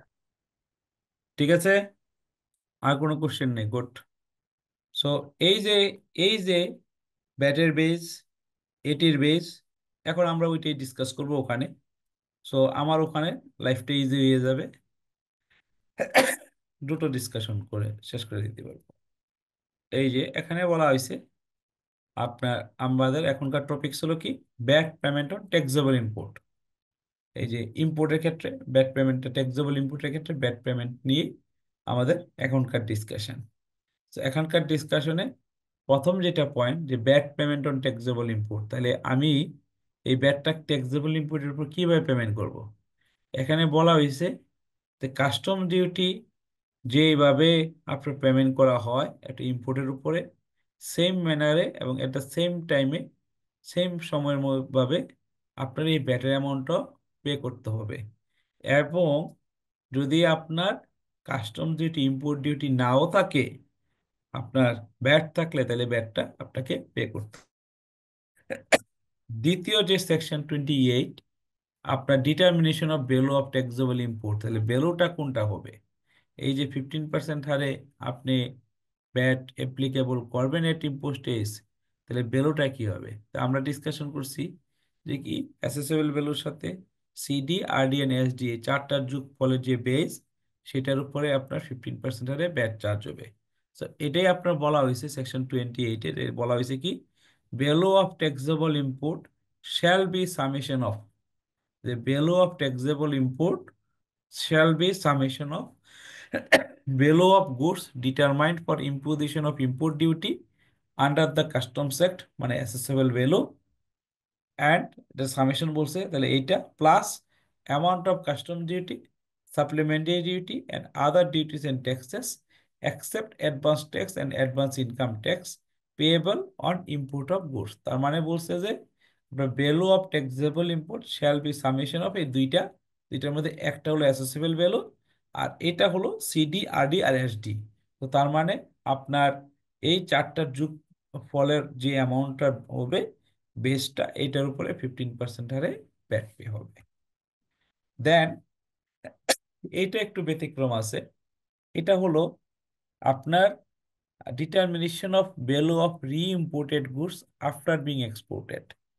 এটাকে বলার আগে আমি একটু ব্যাকগ্রাউন্ড বলি, এবং এই ব্যাকগ্রাউন্ডে আরেকটা ইম্পর্টেন্ট পয়েন্ট হলো যে এটা আগে আপনার যেহেতু ইম্পোর্ট করতে গেলে বা এক্সপোর্ট করতে গেলে আপনার কি কাস্টমস, আপনার point is very important. So customs authority plus customs একটা ইমপ্লিকেশনস সবসময় থাকবে। তো যখন আমি এটার ব্যাকগ্রাউন্ডটা বলতে গেলে, মনে করেন আপনি একটা মেশিন ইম্পোর্ট করলেন আউটসাইড দ্য কান্ট্রি থেকে। মেশিনটা ইম্পোর্ট করার পর এই মেশিনটা আপনি ইউজ করতেছেন বাট একটা সময় গিয়ে দেখা গেল যে এটা রিপেয়ার করার দরকার। ওকে, তাহলে এখন এই রিপেয়ার করতে হলে আপনার মেশিনটাকে দেশের বাইরে পাঠাইতে হবে, পাঠাইয়া রিপেয়ার করে নিয়ে আসতে হবে। যখন আপনি পাঠাইলেন, রিপেয়ার করে নিয়ে আসবেন, তখন ওখানে কি হইতে পারে, যে মেশিনটা অ্যাজ ইট ইজ আপনি পাঠাইলেন, এটা রিপেয়ার করে আপনার বাংলাদেশে আবার নিয়ে আসা হইলো। আবার এরকম হইতে পারে যে মেশিনটা পাঠাইলেন, ওইটাকে আরো ক্যাপাসিটি বিল্ড আপ এনহ্যান্স করার জন্য আপনার ওখানে আরো অনেক কিছু অ্যাড করা হইলো। তাহলে আমরা আগেও বলছি যে এই আপনার কাস্টমসের প্রত্যেকটা গুডসের ক্ষেত্রে বেসড অন আপনার নেচার, বৈশিষ্ট্য, ওই বেসিসে এইচএস কোড ডিটারমাইন করা থাকে। এবং কোনো একটা প্রোডাক্টের একটা বৈশিষ্ট্য থেকে আরেকটা বৈশিষ্ট্যের চেঞ্জ হয়ে গেলে বা পরিবর্তন হইলে তখন এইচএস কোডও চেঞ্জ হয়ে যেতে পারে। এবং এইচএস কোড যদি চেঞ্জ হয়ে যায়, তাহলে কি হতে পারে, ডিউটি রেটও চেঞ্জ হয়ে যেতে পারে based on changes of the HS code. কারণ এক একটা এইচএস কোডের ডিউটি এক এক ধরনের হতে পারে। সো আমি যখন গুডসটা প্রথম এটা ইম্পোর্ট করলাম, তখন আমার এটা ইম্পোর্ট করলাম, তারপরে আমি গুডসটা যখন রিপেয়ারের জন্য দেশের বাইরে পাঠাইলাম, সেটা হলো এক্সপোর্ট, রাইট। পরে আমি যখন আবার গুডসটা নিয়ে আসব, তখন এটা আবার কি হয়ে যাবে, রিইম্পোর্ট, কারণ দুইবার ইম্পোর্ট হয়েছে। একবার প্রথমে ইম্পোর্ট করছি, করার পরে রিপেয়ারের জন্য পাঠালাম, দিস ইজ এক্সপোর্ট। এখন আবার এটাকে মেরামত করার পরে, রিপেয়ার করার পরে নিয়ে আসলাম, তাহলে এইটা হয়ে গেলো আবার রিইম্পোর্টেড। এই জন্য এই প্রভিশনসটা বলছে determination of value of reimported goods after being exported. তাইলে ওই যে প্রথম ইম্পোর্ট করে আনলে, ব্যবহার করার পর যখন আমি দেশের বাইরে পাঠালাম, সেটা এক্সপোর্ট। আবার যখন পরে আনলাম, এটা রিইম্পোর্ট। এই জন্য প্রভিশনসটার আপনার টাইটেলটা হয়েছে determination of value of reimported goods after being exported.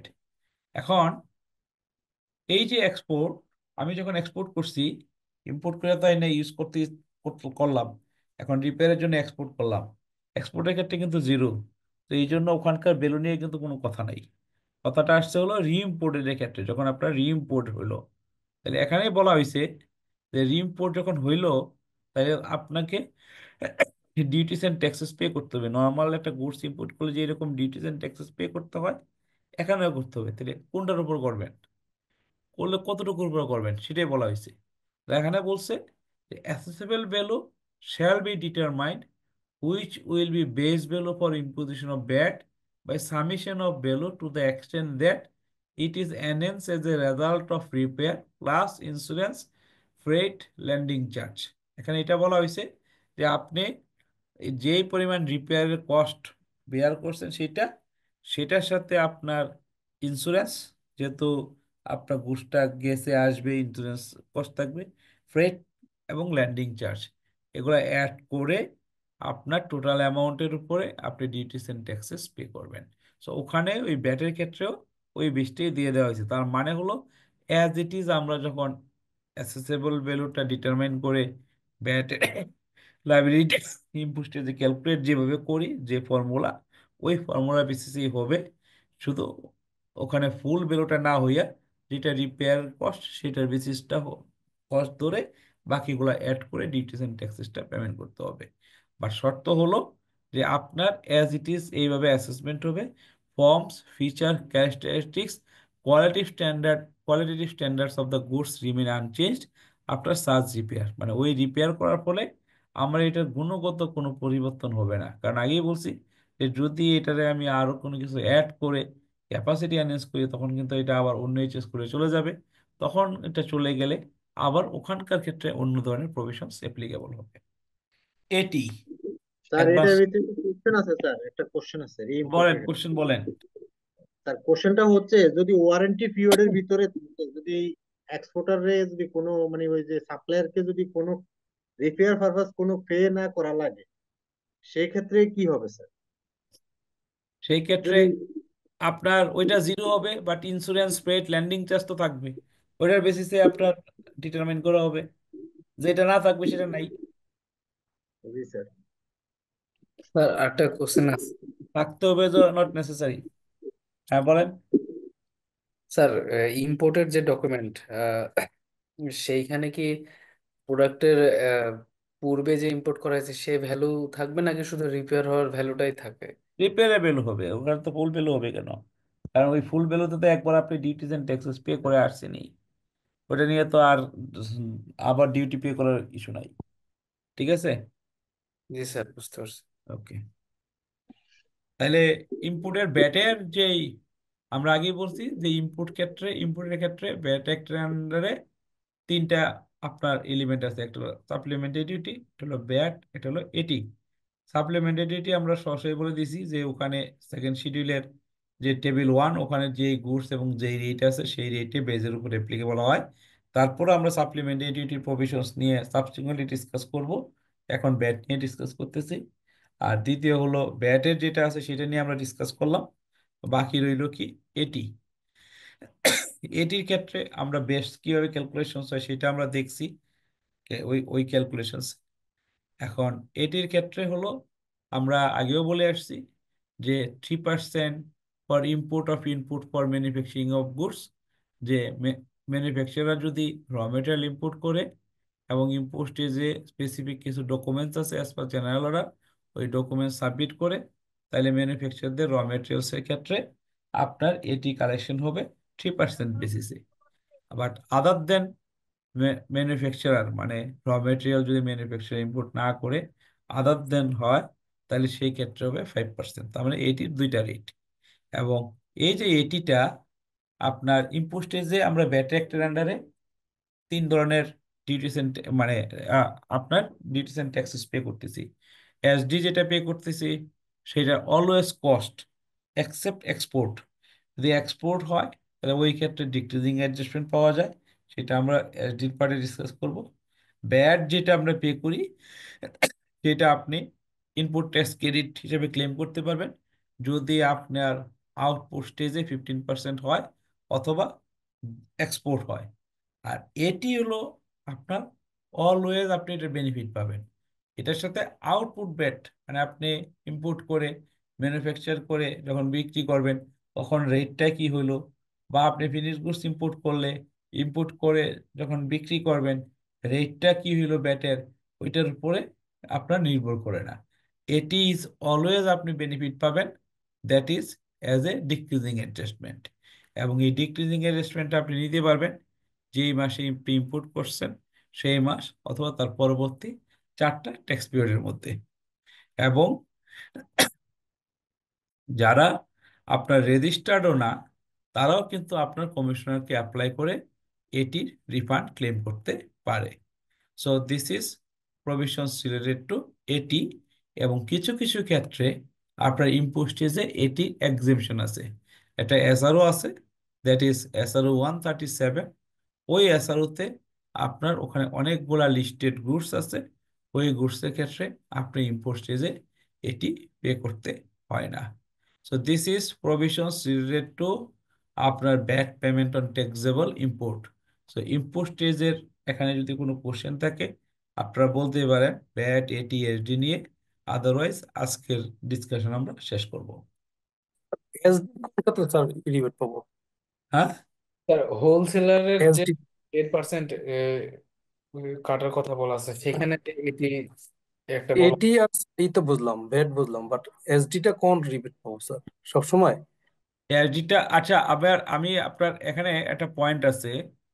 আপনার এই যে ওখানে যেটা বলা ছিল রিফান্ড পাবো না, হ্যাঁ, এবং ডিক্রিজিং অ্যাডজাস্টমেন্ট আমরা ক্লেম করতে পারবো না। আপনার যদি এটি দেখেন যে অ্যাকসেপ্ট হোলসেলার ট্রেডার আপনার ডিক্রিজিং অ্যাডজাস্টমেন্টও ক্লেম করতে পারবে না, নো রিফান্ড। ওখানে রিফান্ড আমরা দেখে আসছি, এখানে ডিক্রিজিং অ্যাডজাস্টমেন্ট দেখে আসছি। সো আপনার এটিটা আপনার ওই হোলসেলার ট্রেডারের ক্ষেত্রে আপনার কষ্ট হয়ে যাবে, তাহলে স্যার হোলসেলারের ক্ষেত্রে আমরা কোনো ডিক্রিজিং অ্যাডজাস্টমেন্টও দিতে পারবো না, আবার রিফান্ডও পাবো না। রিফান্ডও পাবো না। টেন আমরা পার্সেন্ট ওখানে দেখে আসছি রিফান্ড।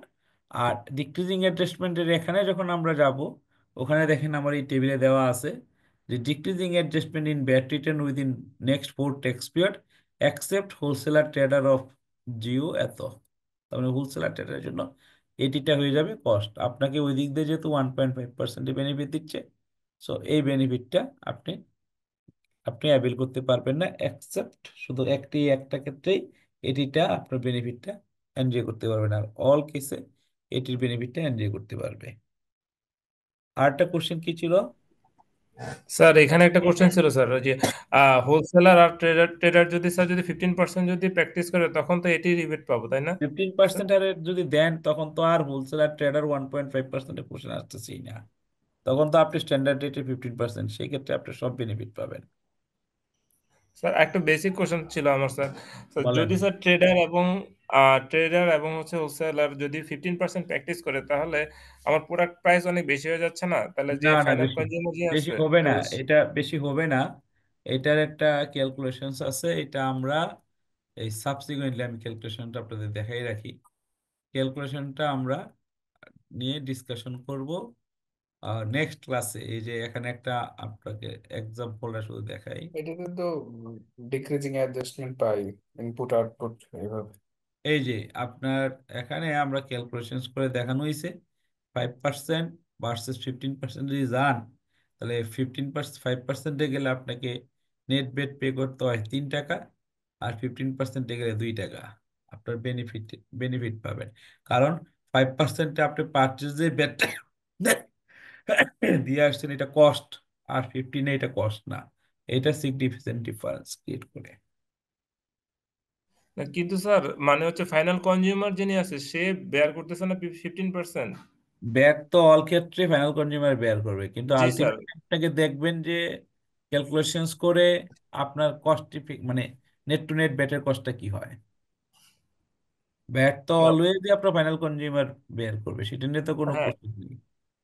কিন্তু আপনাকে স্যার দেখতে হবে net product to price net গিয়ে বেড়ে কতটুকু যাচ্ছে না, বেনিফিট। হ্যাঁ, প্রোডাক্টের প্রাইস বেড়ে যাচ্ছে না স্যার? না প্রোডাক্টের প্রাইস বাড়বে না তো, যেখানে আপনার আউট নেট বেট 3 টাকা হচ্ছে 5-এ আর 15-তে 2 টাকা, তাহলে প্রোডাক্টের প্রাইস বাড়তেছে ওটা তো কমতেছে। অন স্টেজে 15% ইউজ করলে বেনিফিট কনজিউমারও পাবে, তাই না? অল ক্ষেত্রে আপনি বেনিফিটেড হবে। আর অল অল স্টেজে না করলে তখন প্রোডাক্টের প্রাইস বেড়েছে।